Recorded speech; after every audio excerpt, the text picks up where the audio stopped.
they're just completely separate labs. But here we combine them just to kind of complete them both at the same time. Right? So the first lab is kind of related to the immune system. So it will have a lot to do with how antibodies work. So that's kind of a theme I want you to keep in mind for the first lab, which is going to be our ELISA lab. The second lab is then all about the respiratory system. So we are going to be looking at respiratory physiology. This part has a biopack portion to it, and then it also has a wet lab portion to it. You're going to have to pick a volunteer for this. Pick somebody different, especially for this lab, because they're going to be breathing into things in both labs. So you don't want people that have trouble breathing or anything like that doing these things. So pick someone that doesn't have any respiratory conditions or illnesses. They should be your volunteers today. So please note that.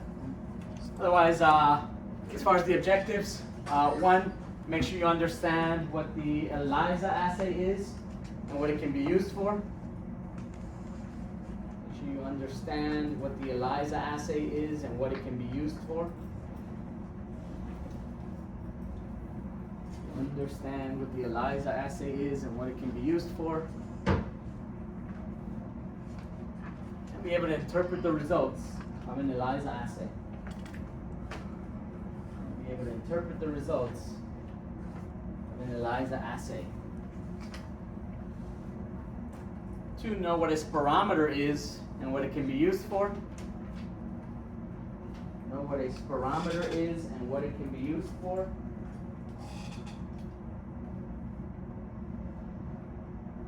Know what a spirometer is and what it can be used for. 3, be able to interpret a spirogram. Be able to interpret a spirogram. Be able to interpret a spirogram. Being able to identify the volumes and capacities that are seen on the spirogram. Be able to interpret a spirogram. Being able to identify the volumes and capacities that are seen on that spirogram.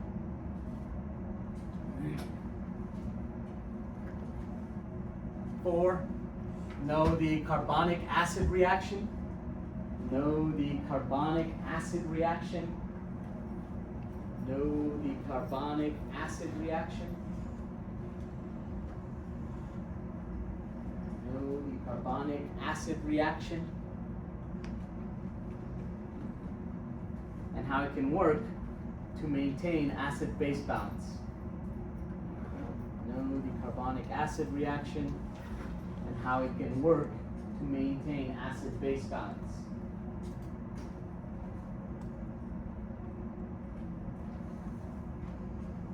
Next one, know what a buffer is and what it functions to do.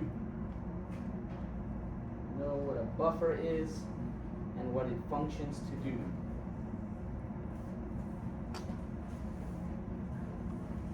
Know what a buffer is and what it functions to do.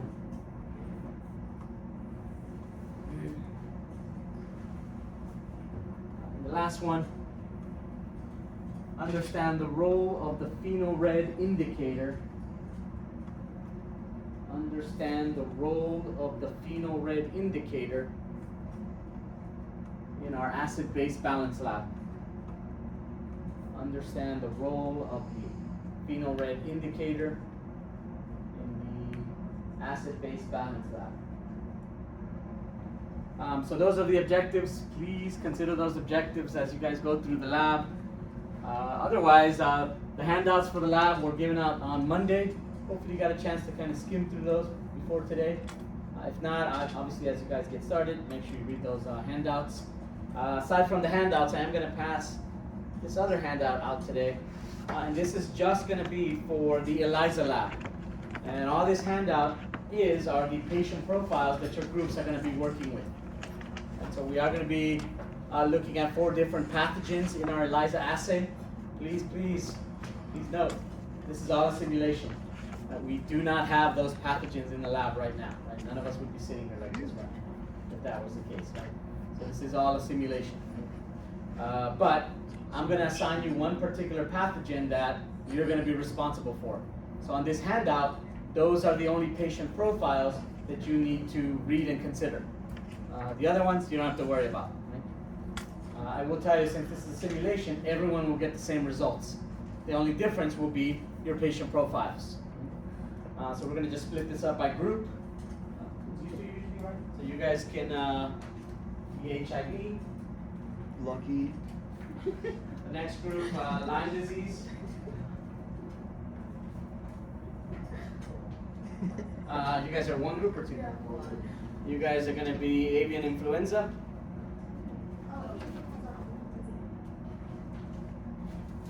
And there's two groups here, right? Yeah. First group, West Nile virus. And then the second group, HIV. So please only consider those patient profiles. Otherwise, as we get into our ELISA assay, ELISA stands for enzyme-linked immunoabsorbent assay. Enzyme-linked immunoabsorbent assay.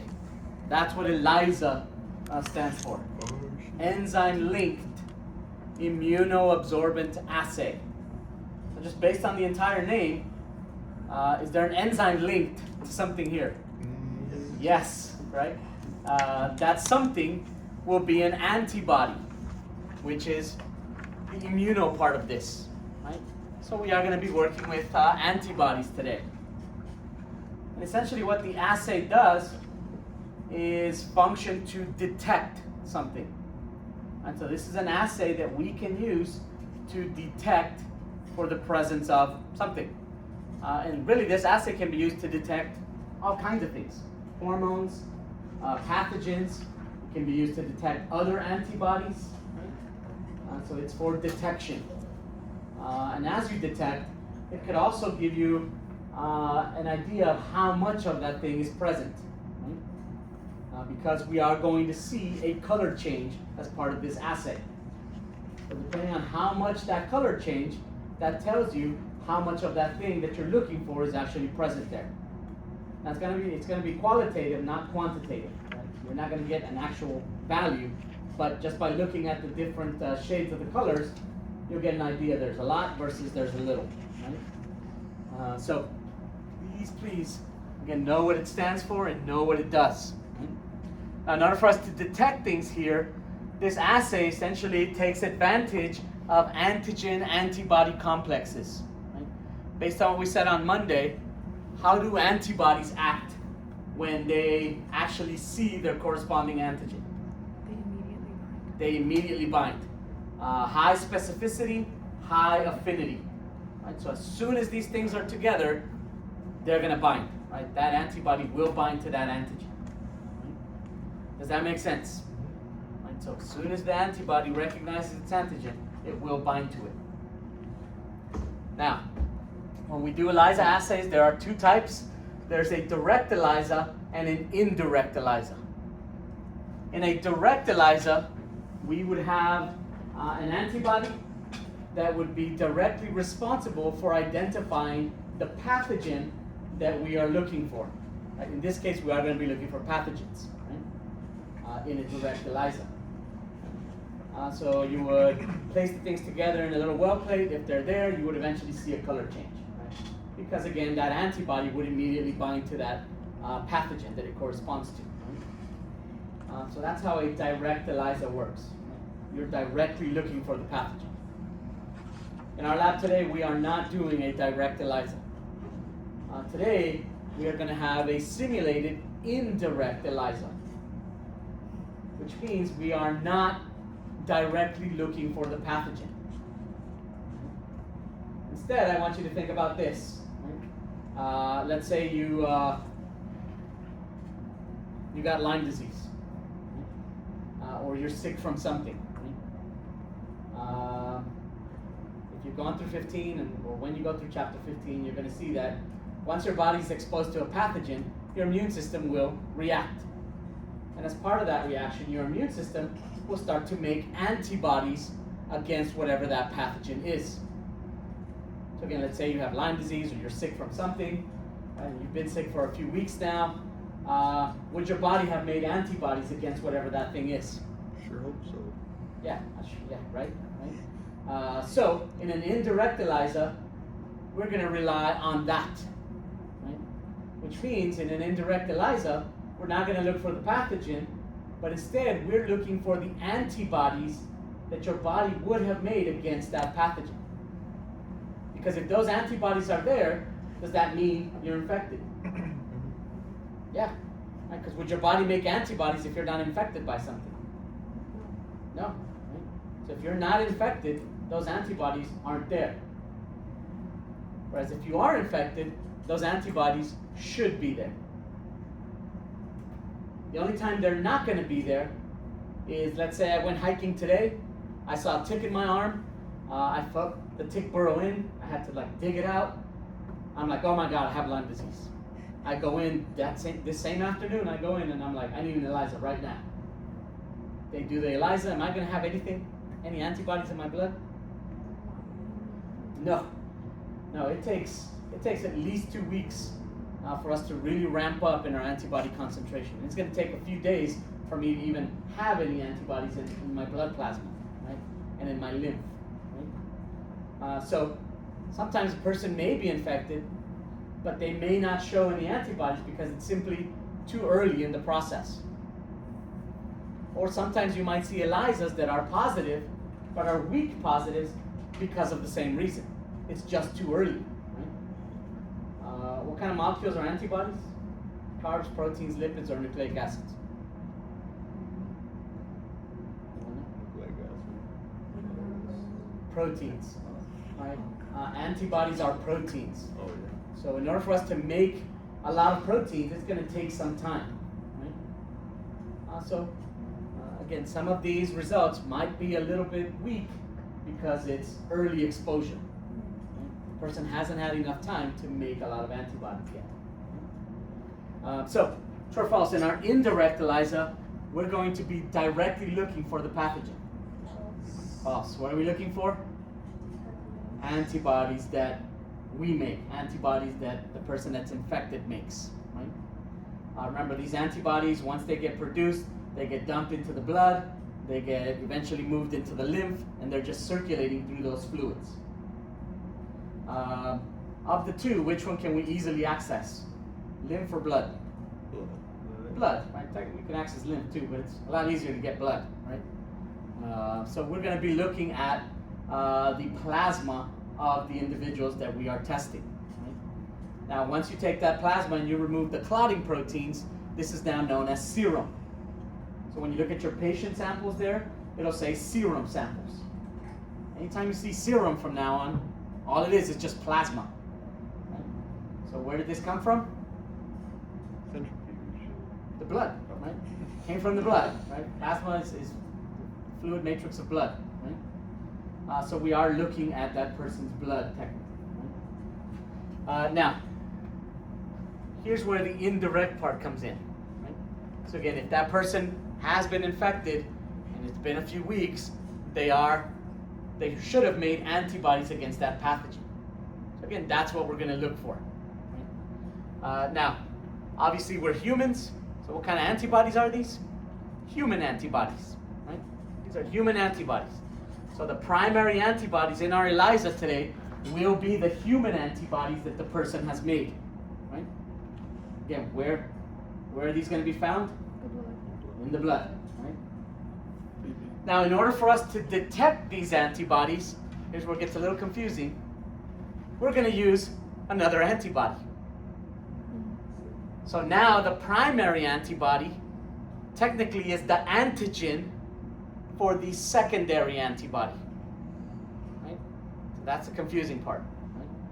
Our primary antibody becomes an antigen for this guy. Now notice here what kind of antibody the secondary antibody is. Anti-human. An anti-human antibody. So our secondary antibody is an anti-human antibody. which means what kind of antibody is it going to bind to? Human antibodies. How do we make anti-human antibodies? We don't make them. Well, not in our bodies. But we take human antibodies, we inject them into a rabbit, and the rabbit's immune system then does its thing. Right? To that rabbit, is a human antibody normal? All right, it's a foreign thing. I sure hope. Right, so what is that rabbit's immune system going to do? It's going to make antibodies against those human antibodies that we injected into its system. Right? So we let the rabbit go for about a month or so. We draw its blood, isolate those anti-human antibodies. And that's how we get these anti-human antibodies. Once we have them in a lab, a technician will then add an enzyme to those secondary antibodies. Okay, what kind of antibodies are the secondary antibodies? Anti-what? Anti-human. And now we've linked an enzyme to them. Oh, shoot. I know, right? I mean, whoever came up with this was really thinking about it. And you'll see what I'm saying here in a second, right? So, to the secondary antibody is where we've linked this enzyme.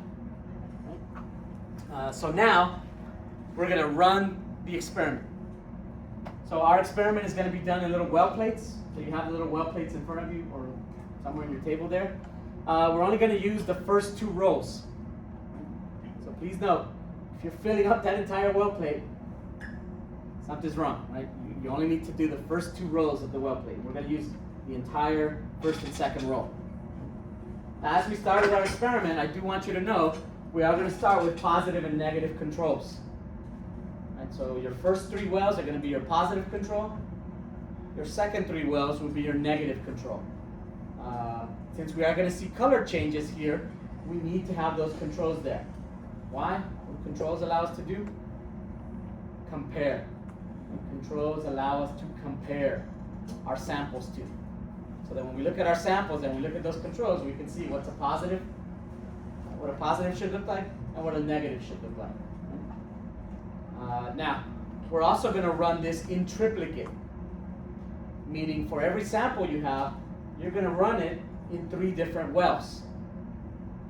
Keep in mind, you're going to tell somebody that they possibly have HIV. You want to absolutely be correct here. Absolutely, 100%. Right? So by running it in triplicate, if 2 come back positive and 1 is negative, something went wrong somewhere. You better rerun the whole thing again. Right? So you want to make sure that all 3 of your wells that correspond to 1 sample are exactly the same. That ensures reproducibility. So we run it in triplicate to have that reproducibility, to make sure our results are good. So as you start, right, if this is done in a lab and we suspect that this person has HIV, we would have that pathogen in the lab. Right? We would be in a clean lab, we would be wearing a bodysuit, you would have to decontaminate before coming out of there, right? But labs have these pathogens. So to start the experiment, or to start the assay, we would add the pathogen, which is the first antigen here, into the well plate. So you're going to add these little pathogens to the well plate.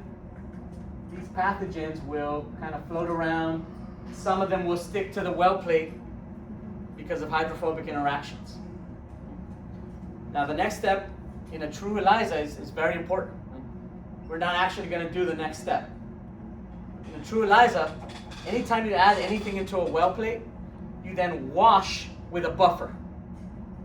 This is just a liquid that's going to wash out anything that did not stick to the well plate. So after you add the pathogen, you would wash with a buffer, get rid of anything that's not stuck. And now this is what you have in the well plate. Once you've added your antigen or your pathogen here, you now add your patient serum sample. So remember, if the person is infected, if this is serum, what should be present there? Antibodies, right? So you're going to add your patient serum sample. Let's say this person is infected, right? There's a bunch of little antibodies floating there against that same pathogen. So when we add this to the well plate, what are those antibodies going to do? They're going to bind. Of course, there are going to only be so many binding sites here, so you would have some floating around. So again, in a true ELISA, after we add anything, we would wash this out to ensure that anything that's not stuck gets washed away. So that's step 2, right? Patient serum sample. Step 3, you now add the secondary antibody. The secondary antibody. Remember, this is the one that had the enzyme linked to it. Also remember, this is the anti-human antibody. So if we add our secondary antibody now, and these guys have that enzyme there, right, linked to it. Once we add this, if there's a human antibody here, what is the secondary antibody going to do? It's going to bind to it, right? So again, these bind. Again, there would be some floaters that wouldn't bind to anything because there are only so many binding sites. Again, in a true ELISA, you would wash that out. Right? And now, this is what you have in the well plate. Now, keep in mind, these are all clear liquids. So you're not actually going to be able to see any of this. So the last step is the kind of really important step. This is the step where you add what's known as the chromogen. Chromogen. The chromogen is what's going to allow us to see a color change. And so the chromogen is the visual indicator. Here's the cool thing though. The chromogen, I'm getting goosebumps. The chromogen is also the substrate to this enzyme. Holy. No, that's crazy. The chromogen is the substrate to the enzyme. I mean, again, whoever was thinking about this was on it that day, right? So here's our chromogen. So you're going to add the chromogen. Again, the chromogen is the substrate to the enzyme. So think back to the first few chapters of this course. Consider enzyme substrate complexes. Are these things random? No. No. Again, very specific, right? And they bind with high affinity. So as soon as we add that chromogen into this well plate, if that enzyme is there, that enzyme will start binding that substrate. And what do enzymes do? Catalyze reactions, right? So once we add that substrate there, we're going to catalyze a reaction that's going to change the color from light green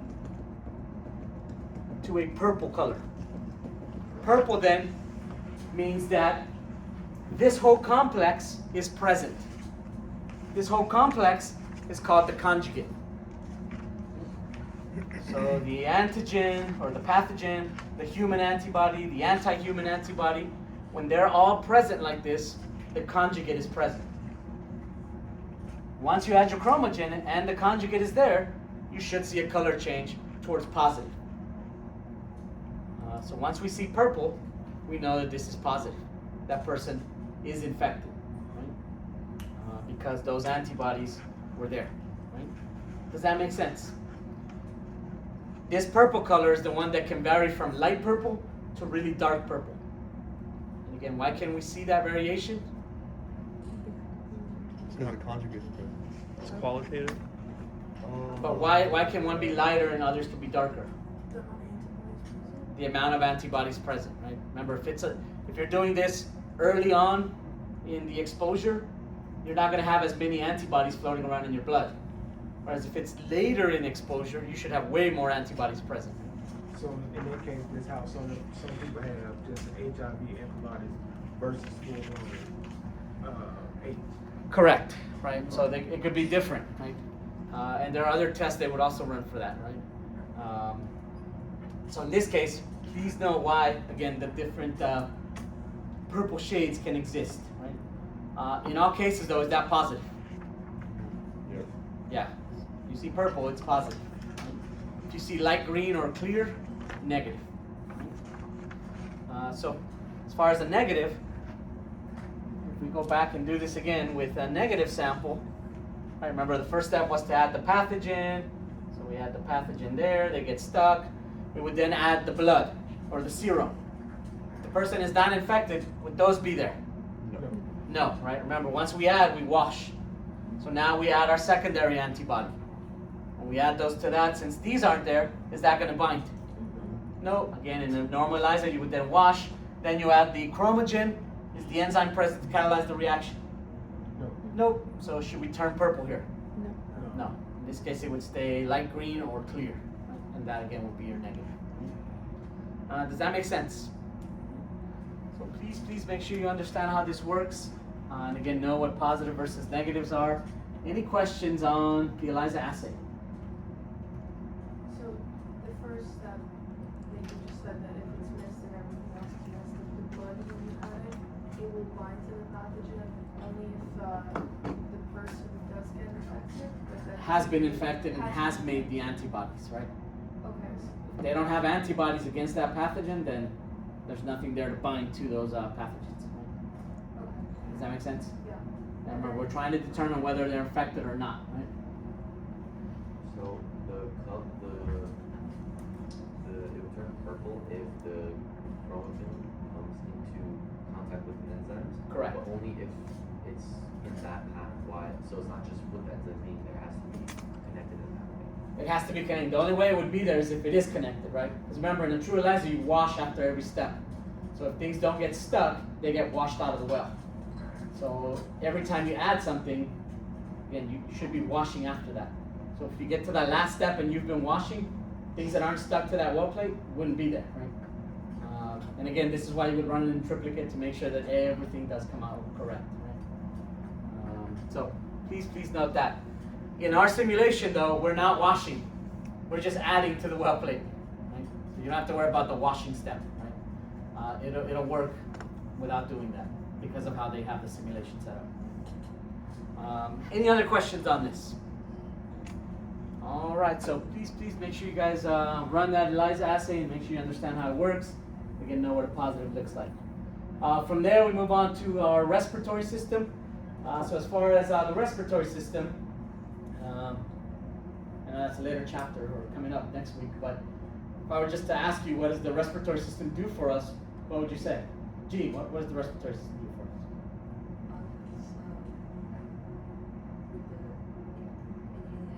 Inhaling and exhaling, right? Breathing, right?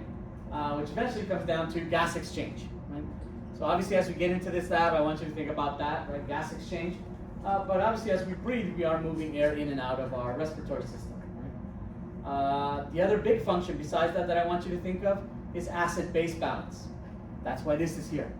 Right? So our respiratory system can help us maintain a stable blood pH. Right? So gas exchange and acid-base balance.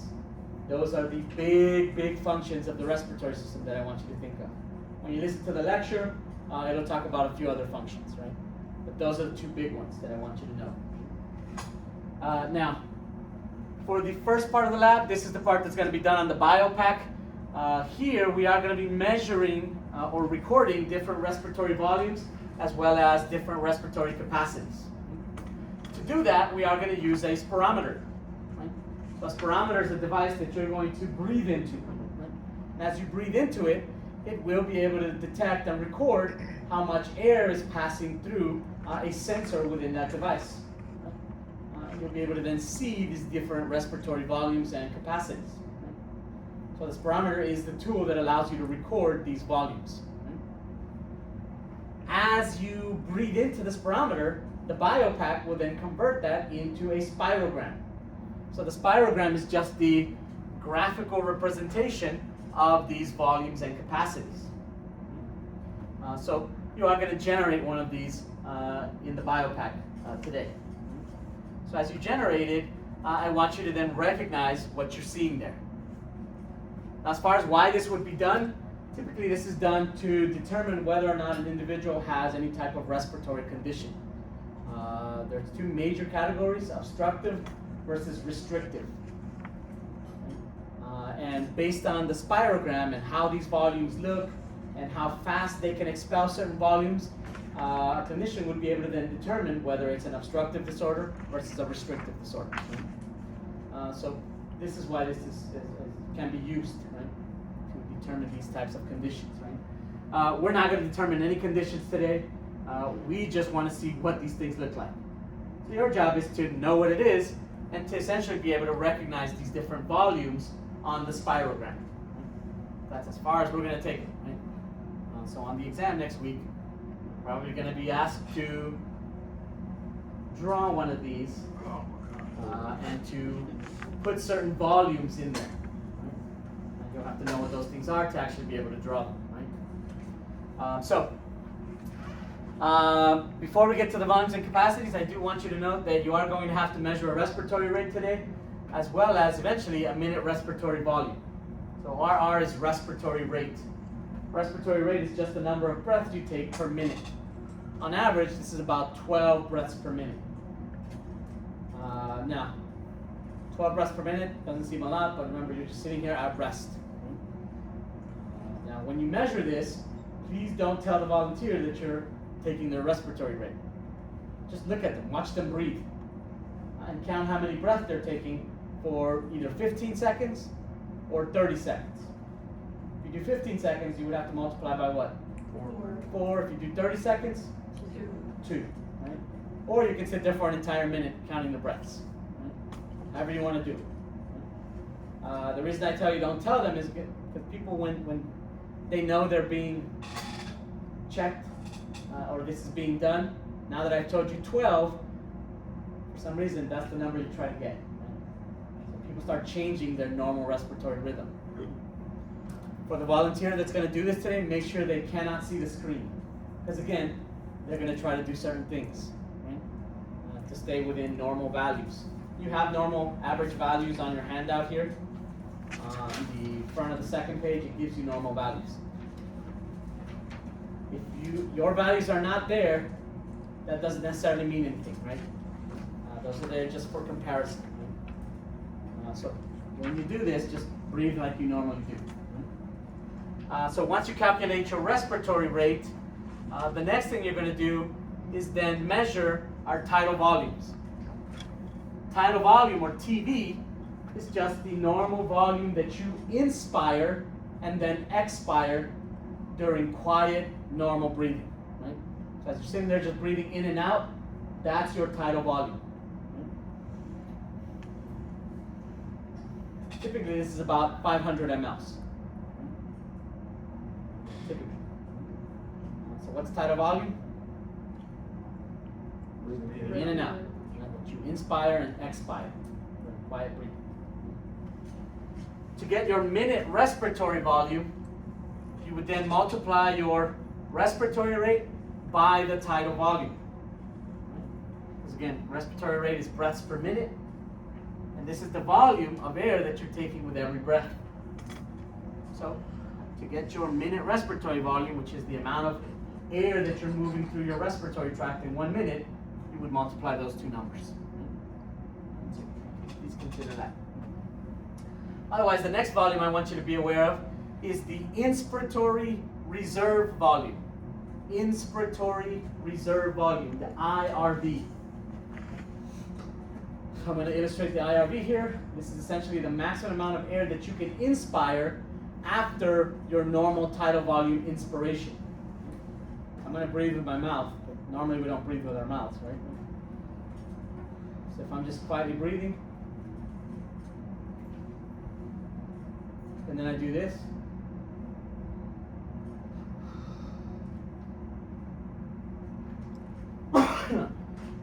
that would be your IRV, right? The amount of air, the amount of air that you can inspire beyond the tidal volume. Right? This can get as high as about 3,000 mLs, right? But it varies quite a bit between individuals. Right? So that's IRV. The opposite of that would then be the ERV, the expiratory reserve volume. Expiratory reserve volume. So here's our IRV. Here's our ERV. What are these little guys here? TV. Tidal volumes. Right? These are tidal volumes. Normal quiet breathing. So for the ERV, this would be the maximum amount of air that you can expire after your normal tidal volume expiration. So again, if I'm quietly breathing,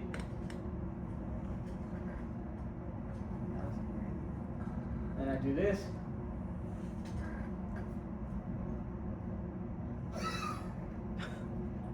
that's your ERV, right? typically this is about 1,200 mLs, right? So get maximum amount of air that you can expire after the tidal volume expiration. So those are the three main volumes that we're going to be measuring today and recording. Aside from those volumes, we're also going to calculate and measure some capacities. A capacity is just when you have more than one volume. So you're combining volumes here to get respiratory capacities. The first one is the vital capacity. The vital capacity is a combination of tidal volume, IRV, and ERV. So essentially this is the maximum amount of air that you can inspire and then expire. So vital capacities can be upwards of around 5,000 mLs. Right? 5,000 mLs. So we'll see how close we actually get to that. Again, this can vary from individual to individual. All three of these are combined to get the vital capacity. And for the MRV, what did you say calculated? Respiratory rate times tidal volume is the MRV. Finally, the last capacity here is the inspiratory capacity. Inspiratory capacity. This is a combination of tidal volume and IRV. And the inspiratory capacity is a combination of tidal volume and IRV. Again, going to be approximately 3,500 mLs or so, maybe a little higher. Right? So here we're seeing the maximum amount of air we can actually bring in. That's what the inspiratory capacity is. So please consider these volumes and capacities. Whoever the volunteer is, again, just breathe like normal. The person that is conducting the experiment, though, please note, I want you to make a change to how we're going to run the breathing part of this. So on the first page here, when you get to the second to last paragraph, this guy here, it tells you how you're going to instruct the volunteer to breathe when you get started with the experiment. So as you go through that paragraph, after it says the recorder will click record on the BioPack screen, watch the screen for 5 TVs. And so once you click record, the volunteer should do 5 tidal volumes. And so tell them 5 tidal volumes. After the 5 tidal volumes, tell them IRV. So after they inspire for the 5th tidal volume, they're going to then expire. On the 6th one, when they inspire, they're just going to continue with the IRV. Remember, it needs to be a continuation of the TV inspiration. Once you do that, volunteer, slowly breathe it out. Don't try to get it out as quick as possible. Slowly breathe it out. So 5 TVs followed by 1 IRV. Here's the part where you need to make a change. On the handout, after the IRV, it says you immediately do an ERV. That's not going to work. Right? So after that IRV, do 3 tidal volumes.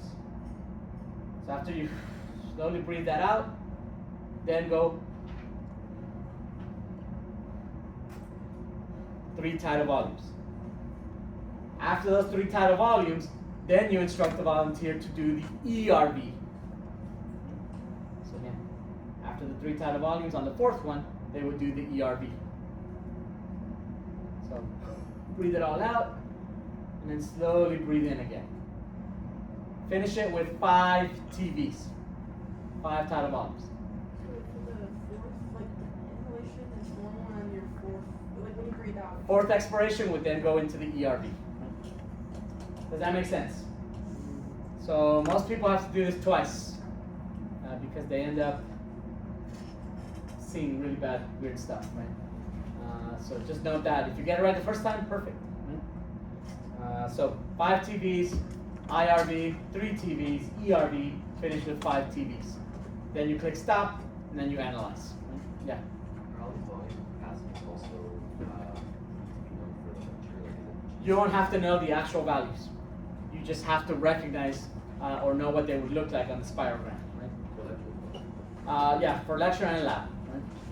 I'm not going to ask you to tell me the exact volume. Right? Unless it's a graph that shows it to you there. Right? And all you have to do is read it. Any other questions on this? Yeah.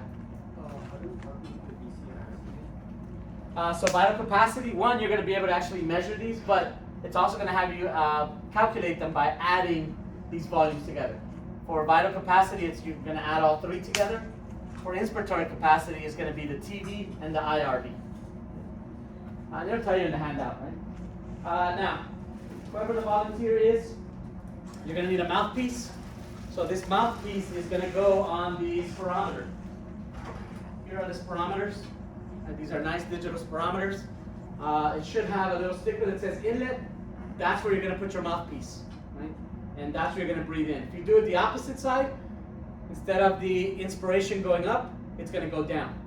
Right? So your spirogram will be the opposite. Right? So make sure you put your mouthpiece on the inlet side and breathe into that side. Right? When you're done with the mouthpiece, you can throw this away. Right? Don't throw this away. Put this back when you're done. The volunteer is also going to need a little plug for their nose. We only want you breathing through your mouth as you're doing this, so you do have to plug your nose. So use the mouth or the nose piece for that. When you're done with the nose piece, you can also toss this as well. In the end, you should have a nice spirogram that you'll be able to analyze and record all these volumes and capacity. Any questions on that? All right, the last part of this has to do with breathing and acid-base balance. And as we go into breathing and acid-base balance, when you consider that function for the respiratory system, this reaction here is absolutely critical in that process. So I want you to know this reaction forwards and backwards, literally, because it's a reversible reaction, right? So you got to know forwards and backwards, right? It's the same thing, right? So from this point on in this class, you're going to see this reaction in like the rest of the chapters. So absolutely know it. So again, this is the carbonic acid reaction. It is catalyzed by an enzyme, which is known as carbonic anhydrase. Sometimes written as CAH, sometimes just written as CA.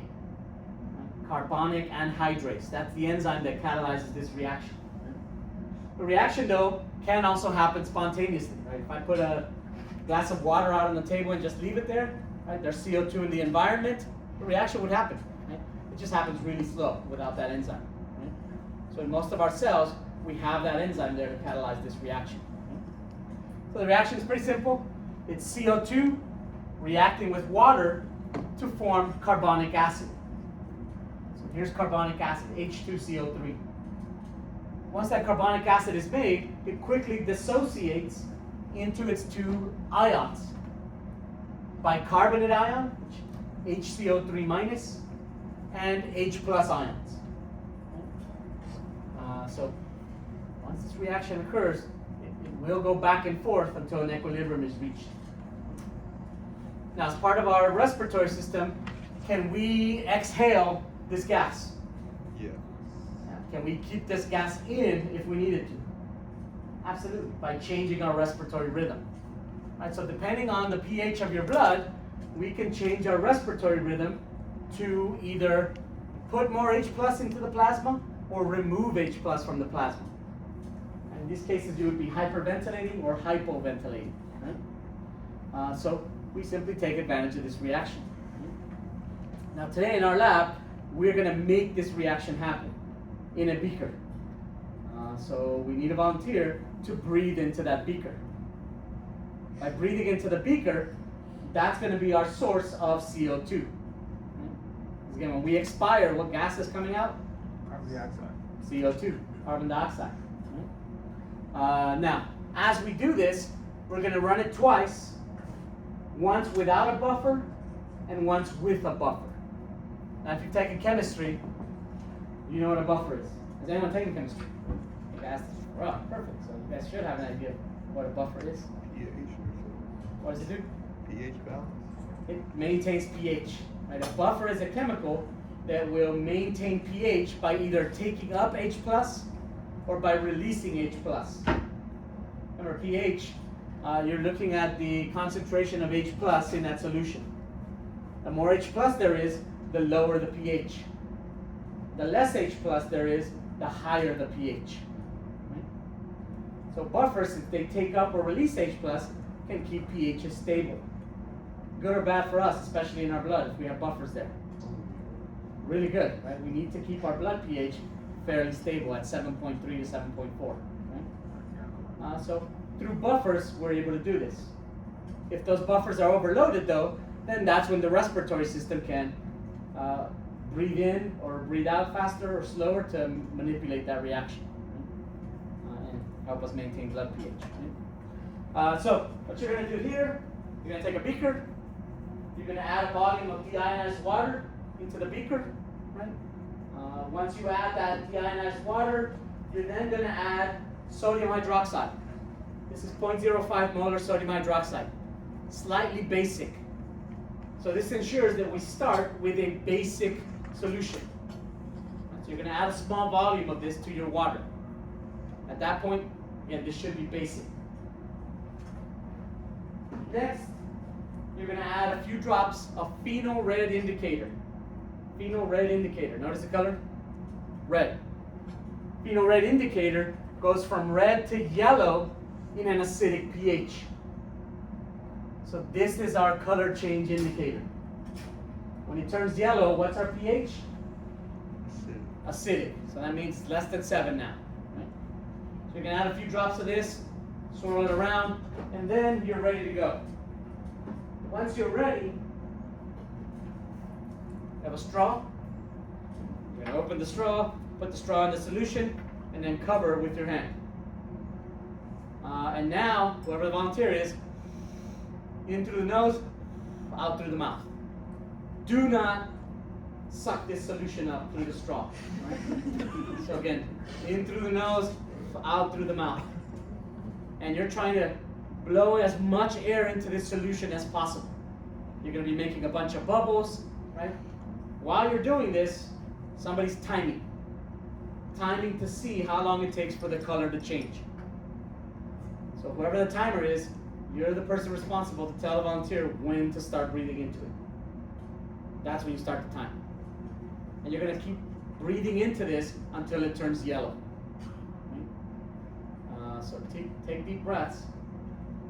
The deeper the breath, the more you're expelling, the faster it should go. And then you'll record the time. When you're done, this can go down the sink, wash it, rinse it, dry it up, and then you're going to run the experiment again. But this time, you're going to add a buffer. So same procedure, add water, add sodium hydroxide, but now you're also going to add a volume of sodium bicarbonate buffer. This is one of the most common buffers in our blood. After that, you add your phenol red indicator, mix it around, get a new straw, and then you're ready to go again. The timer will tell you when to start, and then you start breathing into this. And you're going to keep going again until it turns yellow. Should be the same yellow as the first run. And then, of course, stop the clock when it turns yellow. Based on what we said buffers do, which one should take longer?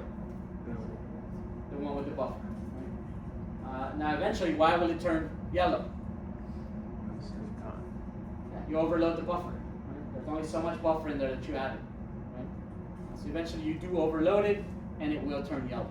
Right? Does that make sense? So again, once you're done with that, throw it down the sink, rinse it all out, and then just bring it back up here. Right? Yeah. So the phenol red indicator is just like something that, like qualitatively. Exactly. It just shows you what the pH is, right? Acidic or not acidic. Right? Again, what's the source of the H+? Buffer? Oh. Where's the H+ going to come from? The carbon dioxide reacting with the water, forming your carbonic acid, which then does that, right? So please know this reaction. You're going to have to write this out on an exam at some point, so make sure you can do it. Practice writing it. And again, know that it goes forwards and backwards. The same enzyme catalyzes both reactions. Right? Any questions on that? All right, so I forgot to mention the well plates when you're done. Please rinse them. That can go down the sink as well. Once you rinse them, you can just put them on the carpet or on the paper towels to dry. Right? Otherwise, any questions, comments, or concerns? I will start with the ELISA. then move on to the biopack, and then finish off with this. Right? Here we go.